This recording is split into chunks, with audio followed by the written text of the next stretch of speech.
Embers of Hope by Neon Sanketsu, Chapter 10, Keep on Marching. The whole secret lies in confusing the enemy so that he cannot fathom our real intent. So, in other words, baffle them with bullshit. Well, that's one way to phrase it. Salem and her son keep on marching. Naruto took the news better than expected, given that it came the day after Weiss's rescue. A little sister. Oh, that's wow. Flanked by Ospen, Salem watched her son intently from her throne and braced herself for the inevitable explosion. It never came. Naruto did not rant, he did not rave, he did not throw a fit or shout, nor scream or even cry. If anything, he seemed rather perplexed by the notion. The girls were of course delighted. Babies were babies after all. Babies were to be coddled and protected and cooed at. Besides her pregnancy, the fact that she was even capable of such made the whole Queen of the Grim bit slightly less terrifying. Even Raven and Hazel were quietly bemused by the news. Not all were, of course. Crow appeared rather perplexed by it all. Watts swore he wouldn't be changing any new diapers. Willow wasn't present to be told anything. Somehow, Salem doubted she would care. The Harris was still down in the dungeons with Jackets, who would never again see the light of day. Summer took one look her way and flounced off, leaving them to their little celebration. Merlot shrugged and continued his experiments. And as to Tyrion, well, oh, happy day! The madman flung up his arms with an exuberant cry, head tilted back in bliss. To be an uncle again! I must prepare. Away! And then he was off, running pell-well through the halls, cackling all the while. And there he goes, the fool, Cinder scoffed, a strange light in her eyes. He'll never shut up now. The spectacle reactivated Naruto, but he wasn't the one to speak. Weiss had that honor. So, how far along are you? Not very. So we're thinking autumn if it's a girl. She touched a hand to Ospen's own, drawing a smile from her partner. Or perhaps Morgan, maybe even Maud. We've not decided. Oh, Ruby waved a hand, eager to offer her own input. What if it's a boy? And what if it is? And Salem's face dimpled into a rare smile. Did you have a suggestion, dear girl? Her pale face wrinkled in thought. How about Corin? Nah, sis. Yang tossed her head. Not good enough. It's got to be a color. Weiss pursed her lips in thought. Perhaps something starting with W, perhaps? Winter looked up from her book. William sounds nice. The kid's not a schnee, Ice Queen. What about Albion? Yang elbowed her. Not bad, Blake. Nora raised her hand. Thunder sounds pretty awesome. No, Nora, bad Nora, we're not naming them after a storm. Cinder gave up with an irritated sigh and finally drew her hat into the ring. Ash, denied. Everyone went mad after that, at least the children did, each eager to offer ideas of their own. Salem basked in like a proud matriarch and endured it for a few moments before she raised a hand to silence them. In truth, she had not considered the matter overmuch. She suspected the child would be a girl. She had a feeling about this one. She adored her boy, but he was growing so quickly, and to have a girl again, just the thought made her heart leap. I'm sure we'll think of something, she said at last. Thank you for your suggestions. Naruto seemed to be taking it well enough. He'd yet to speak against it. Had he gone into shock, he was certainly blinking quite a bit. Huh, neat. Her son nodded once more, a curious smile lighting his cheeks. All right, I get it, Mom. Another nod. I'm going to be a big brother. That's pretty cool. Oh my gosh, I'm not ready. I'm not really trained. His eyes rolled back in his head, and he pitched backwards like a fallen elm. Salem snapped her fingers, and a dozen shadowy hands caught him before he could accidentally bash his head against the stone floor. From there, they had eased him back to one of the good couches, where a startled Winter and Weiss fussed over him. Nora pulled a marker from her pocket. Cheeky little thing. That's the best we could hope for, I suppose. Osmond pinched the brow of his nose with a bemused smile. At least he didn't seem opposed to a sibling. Ha! Yang grinned, quite pleased with herself. All right, Kitty Cat. Told you he would faint. I win the bet. Pay up. Blake scowled and slapped a wad of linen into her hand. Blast it all! Ironwood's fist crashed down on his desk like a falling star, splitting it down the middle with an awful crack. He punched it again for a good measure, again, yet again, and again. He kept striking until his shoulder ached and his knuckles bled through the thin fabric of his glove. Drawn by the crazed clamor, a well-meaning secretary dared to poke her head into his office and ask after his well-being. She took one look at the general's thunderous expression and ran for the hills. Wise of her, most wise indeed. With a lone-suffering sigh, the general sank into his chair and buried his head in his hands. For you see, James Ironwood was having something of a bad day. Something told him he was going to have an awful week, a horrid month, and an abysmal year besides. Already he could feel a migraine coming on, pounding at his temple like the drums of a great hunt out for blood. And make no mistake, blood had been shed. Salem had taken the Winter Maiden. He knew it was her. It had to be her. Who else would be so bold to strike at the very heart of Atlas? It was too much to hope for Freya's survival, not when her guards lay dead in pools of their own blood. Good soldiers slain for the cause. They went down fighting at least, but why leave the bodies at all? This smacked of pride at best, arrogance at worst, and it burned him to his core to realize just how badly he'd been outmaneuvered. Damn that woman! She distracted them with one hand and robbed them blind with the other. No doubt she had helped from the inside. That suggested a turncoat bloody traitor somewhere in the military. Unfortunate. Worst, all video footage had been scrubbed clean from the system. They had no faces, no names, nothing. Only silence. Oz was no help at all. His old friend offered vague promises of assistance, little more. He was distracted by something, whatever it was. He'd proven terribly cagey about it. Why take the maiden and leave the relic for some fresh plot, a ploy, a threat? They had no way of knowing whose successor might be, nor their intentions. In her youth, Freya had been terrifying. He didn't relish the idea of facing someone like that on an open field. They could just walk in, open the vault, take the staff. Atlas would fall and crush Mantle. Thousands would die, and he wouldn't know until it was too late. No, his fist crashed down again, reducing the last of his desk to rubble. I won't allow it. Some might call him mad. Others would insist he was too focused on this, that he relied upon metal too much. Fools, the lot of them. His semblance gave him clarity, focus. It allowed him to see that which could not be seen, to make the hard choices others wouldn't make. Salem had made her choice, had made her move. Atlas, nay, all of Remnant needed strong leadership to counter her. Who knew what dastardly schemes she was concocting even now? Someone had to take charge, and if that someone must be him, then so be it. This world was not ready for the horrors of Salem. Plucking a field ration from his belt, he thumped the device on and spoke into it. Get the Aesops in here. I have a task for them. One way or another, he would be prepared, no matter how long it took. Even if it took days, weeks, months, years, he would be prepared. And so time marched ever onward. Salem wasn't much of a dog person, despite what Ozma might say. She really much rather preferred cats to canines.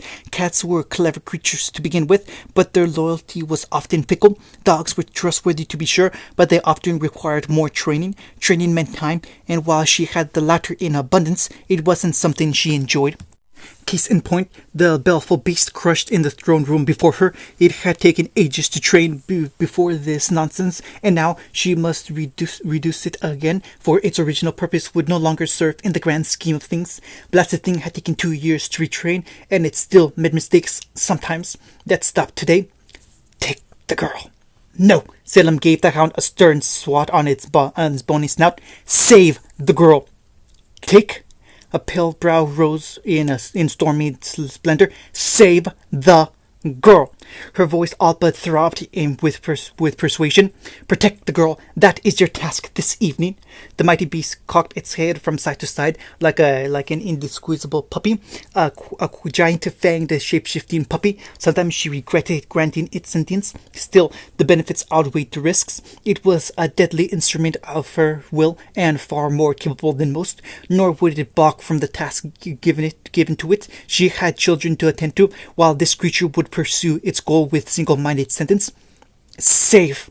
A voice like a slow-moving avalanche issued from its fanged maw. Yes! Salem beamed. Protect!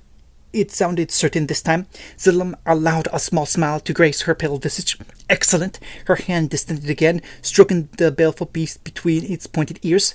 This will be your first taste of real combat. Crimson eyes drilled into the grim like a lance. No harm is to come to her. Do you understand? Weiss is going to give me beautiful white-haired babies someday. She paused, allowing the weight of her words to sink in properly. Guard her as you would one of the royal family. You are to watch over her and protect her. No taking. Understand? The hound barked an affirmative. Good boy. Salem's smile grew. Now be off with you. Her minion capered off a trot. She was still watching it when a pair of tiny arms locked around her leg. Found you, Mama. Bemused red eyes gazed down into a familiar face, a tiny visage, a simple soul. So you did, little one. She beamed down at her youngest and felt her heart melt anew. So you did. Now where did your brother run off to? Are you prepared? Naruto didn't open his eyes in the darkness, but he did smile. Yep. Someone clicked their tongue at him. Wipe that silly smirk from your face at once and ready your weapon. Nah. His grin grew another inch, refusing to regard the belt and the fearsome armament he'd left by the door. Don't wanna. He couldn't see Cinder's face, but he could feel her scowl as he stalked about the yard. He could hear her circling him. If looks could kill, he'd have been a smoldering spot right between his shoulders.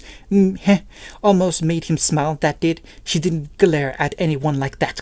Still, she was holding back the brunt of her wrath, and it was getting damn cold in here. Blasted maiden powers. He liked it better when she used fire attacks. At least then he'd been warm. Of course, she knew that, and the lighted in irritating him. No, she just had to be the Winter Maiden. 2 years had done much for the young man's patience.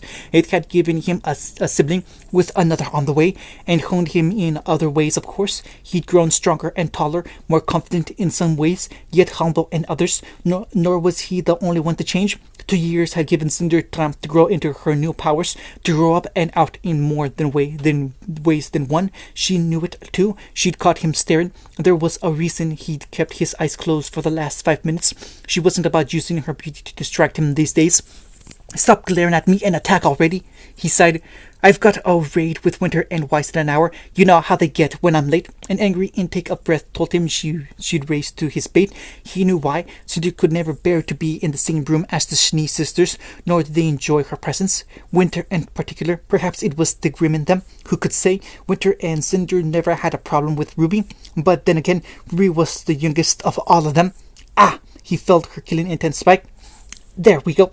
When the attack came, he was more than ready for it. A cold breeze brushed the back of his neck as the temperature plummeted. It was his only warning, all he needed. He opened his eyes and pivoted on one heel to slam a punch backwards, not forward, backward. Aura flared and a strangled curse hissed through his ears as he doubled over. Not missing a beat, he pressed the attack and drove an elbow into their solar plexus. He found only empty air, and the sudden absence of his foe had him stumbling in the dark. Across the room, golden eyes blazed with triumph as his attack passed through an afterimage. Too late. Naruto realized his error. She feigned weakness to draw him in. He'd gotten greedy. One must never get greedy in a fight with Cinderfall.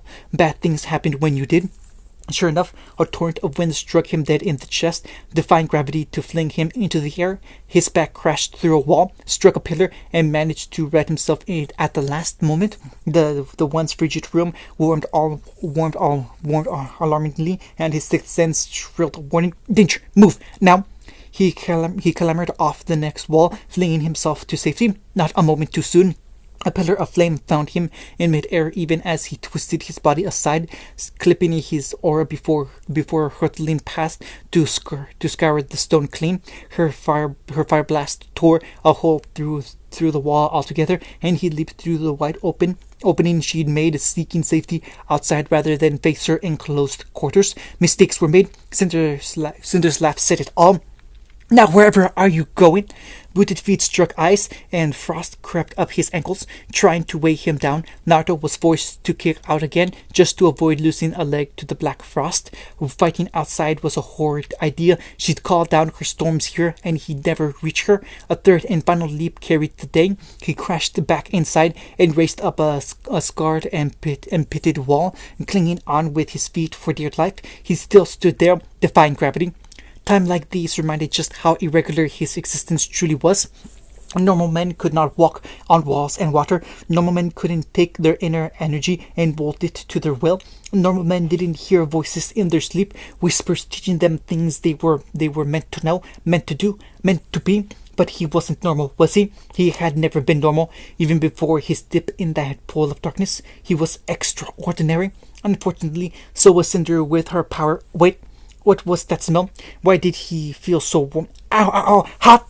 Frantic hands flitted about his still smoldering robes to put them out. He shot Cinder a baleful glare. Are you trying to kill me? Yes. She gazed up at him, serene in her confidence. You'll face far worse than this in the outside world. Somehow I doubt that. Her smirk earned her a scowl.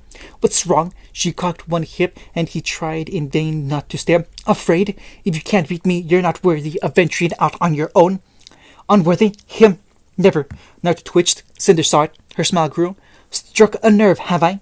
A muscle jumped into the blonde's jaw, and there she was, throwing his words back at him again. This mustn't register on an emotional level. He knew she was mocking him, as he had mocked her, trying to get a rise out of him and draw that out. He knew what she was after. It didn't help. He grit his teeth, refusing to rise to the bait. Calm. He was calm. His mind was a calm ocean, unstirred by the thoughts nor breeze. Her taunts didn't bother him, not a bit. Are you afraid, my prince? It bothered him a lot. She was mocking him again. He hated being mocked. With that ugly thought, his grim side thrashed its way to the surface, forcing a snarl from him. The world slammed to a crawl. Blue eyes bled red and black. Blonde hair became pale as his tanned visage lost all semblance of color. Angry scarlet veins pulsed through his whiskered cheeks and forearms. Fingers crooked down into cruel claws. His teeth sharpened into fangs. Teeth that he bared now in a growl at her. Cinder saw it at once and responded in kind, of course. She'd been banking on his temper getting the better of him. There you are, she all but purred the words. Took you long enough. By contrast to him, Cinder's transformation was smooth through and through. Golden eyes became venomous crimson slits framed by pools of dark, by shadows and flame. Her lustrous ebony hair slipped into a sensual shade of ash as all the blood drained from her face, leaving it alarmingly white. No horns to speak of, no fangs. She remained elegant, refined. He'd never understood why. Cinder had taken to her new self far faster than Ruby or even Winter ever had. For her, it was like slipping into a new dress. Well, a finger crooked at him. Inviting. Don't you know it's rude to keep a lady waiting? Naruto kicked off the wall and flew at her. His reward was a face full of fire. Even in her transformed state, Cinder wasn't shy when it came to utilizing her maiden powers. Or not, they still hurt. He crashed against the flames and relished in her brief moment of surprise before he tackled her to the ground. His first punch crashed through her aura and found her chin. The second was caught. His arm twisted, and quite suddenly her legs were between them. He felt her entire body tense in preparation of some mighty Herculean effort. That was before she got both palms under his chest, flame flickering at her fingertips. Red eyes bulged. Her own narrowed in triumph. For anyone else, the explosion that followed would have been lethal. As it was, Naruto nearly lost an arm and a good bit of skin in the inferno that followed. Cinder didn't give him a chance to recover. Even as he healed and thrashed upright, she was upon him, blades awhirl. They ripped and tore at one another, crashing about the training yard like the monsters they were. Her blades carved into his chest, his claws ripped through her shoulders, their wounds healing even as they whirled away. On the ninth exchange, Naruto felt his anger began to falter. This wasn't working. For all his endurance, he wasn't a tank. He could deal damage with the best of them, but he couldn't walk through fire without feeling pain. He would never be able to. He just wasn't built the same way as Hazel, no matter how much he wished otherwise. Nor was he a scientific sort like Merlot. He did not need to know how his grim form functioned to wield its power. He didn't need to understand his chakra to use it, nor meet the monster within. He instinctually knew. Instincts carved it into him. He couldn't fight the way Cinder did. Her fighting style simply wasn't something he could hope to learn. She danced while he stumbled through the steps, relying on speed and power rather than grace. So why he danced to her tune? A quick hop carried him back once more the floor. Cinder readied her blades, wary of the gleam in his eyes. "Given up, are we?" "Hardly." Rage receded as his training took the reins, bringing with it a harsh reminder of past lessons. Raven had ripped away any and all semblance of honor from him in battle. Watts had whittled away his weaknesses and sharpened his mind. Tyrion had taught him to maim without killing. He'd been keen on that last one. He would never take the life unless it was absolutely necessary. It was a line he refused to cross these last few years, and wouldn't cross still if it came to it. But he wasn't above getting a little rough when it came down to that. His mentor's words came back to him now, a strange blend of all their voices. Somewhere in the back of his mind, a switch flipped. First, distract target. Naruto reared back and spat in Cinder's face. She recoiled, startled by the unorthodox and savage tactic, then blocked her blind spot. Her blind left. Her sword raced in, trailing fire, and he slapped them aside with a quick snap of his hands, utterly uncaring of the cuts that opened across his palms. Counter with cross to left cheek. Cinder stepped back, startled as armored knuckles found her just below her eye. They'd leave a bruise. Discombobulate. Open palms, hands slammed down on her ears with sound and aplomb, deafening the Winter Maiden. Dazed, she cried out and countered with an unfocused column of fire. Naruto employed a sharp elbow block to divert the blast, followed by a body shot to her ribs. Block left jab. Cinder's sword flew from her nimble fingers. Weakened right jaw. His fist barreled into the left side of her face and earned a curse from her. Now fracture. Perhaps her peril. Cinder tried to retreat, only for him to crash her heel with his and yanked her back in. Break cracked ribs. The tiniest gasp of pain fled from her lips when he struck again. Something deep inside him winced, but he couldn't stop now. He wouldn't. A point must be made. Traumatized solar plexus. His knee rammed into her lower abdomen, driving the air from her lungs. Dislocate jaw entirely. He ducked a blast of frost and struck again, well below her ear.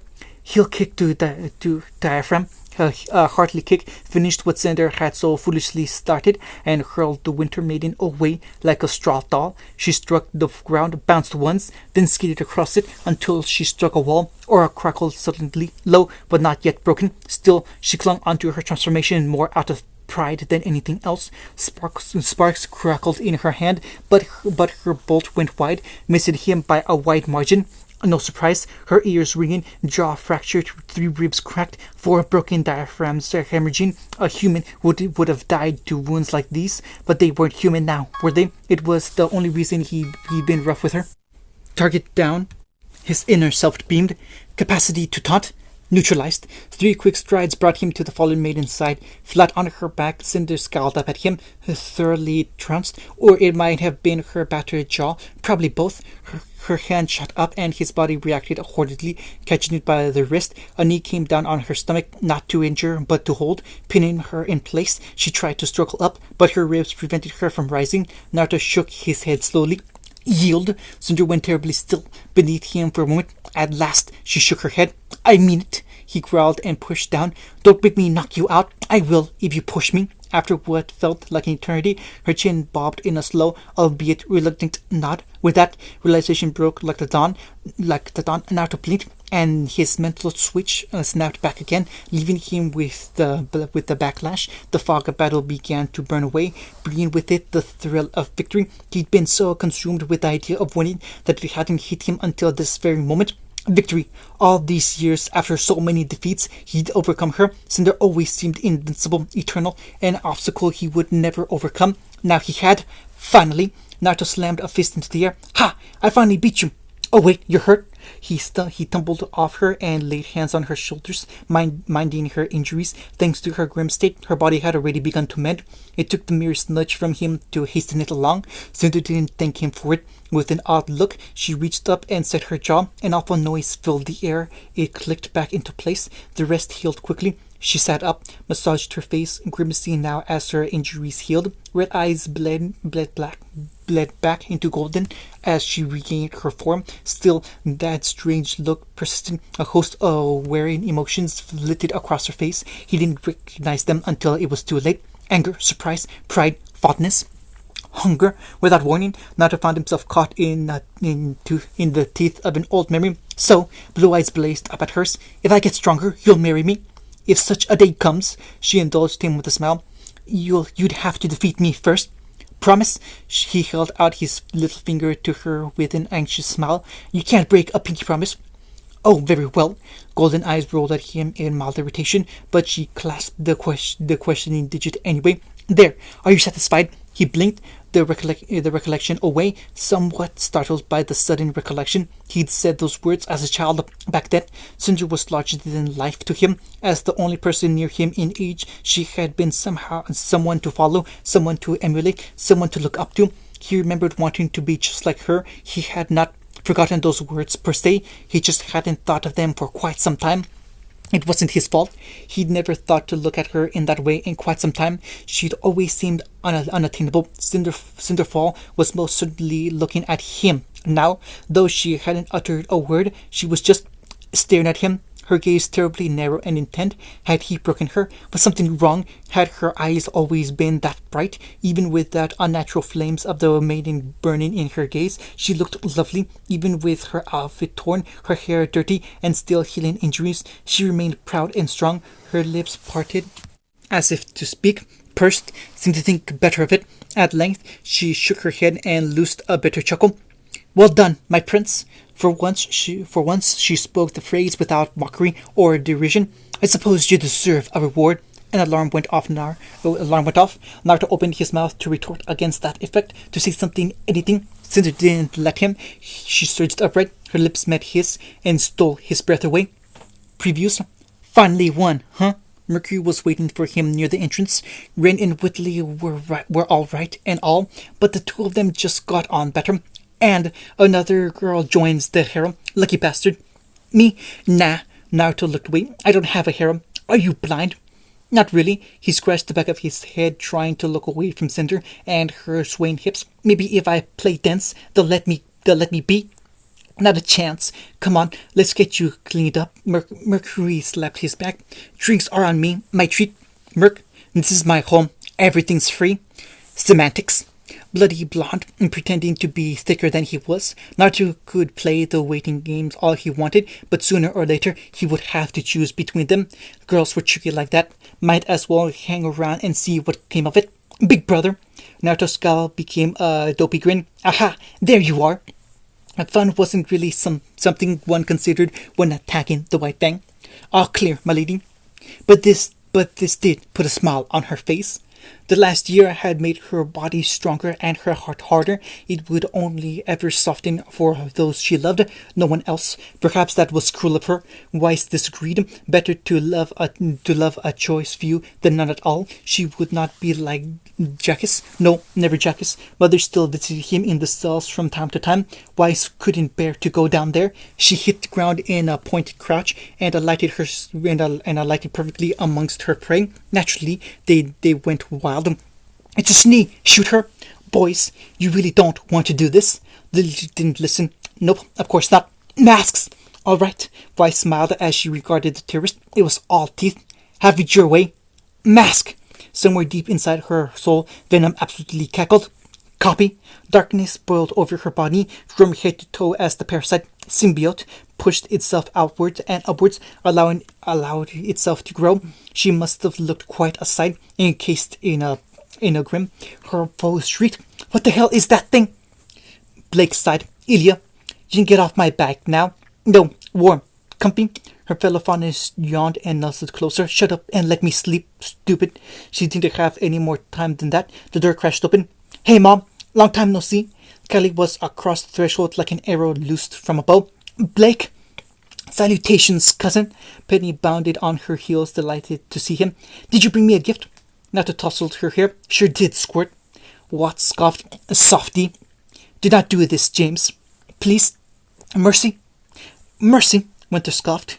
"For what you've done, there is no mercy." Blue eyes burned red. Her victim didn't die well. He deserved every bit of it, of course. I think she's sweet on Tyrion." Naruto nearly choked on his drink. "Ah, don't do that, silly little man. Humanity exists because I allow it. You are, all of you, alive on my sufferance. And you think you can slay me? By all means, try. Drown me, impale me, hang me, burn me at the stake, cut off my bloody head. I cannot die. I will never die. I will always be here." End of chapter 10.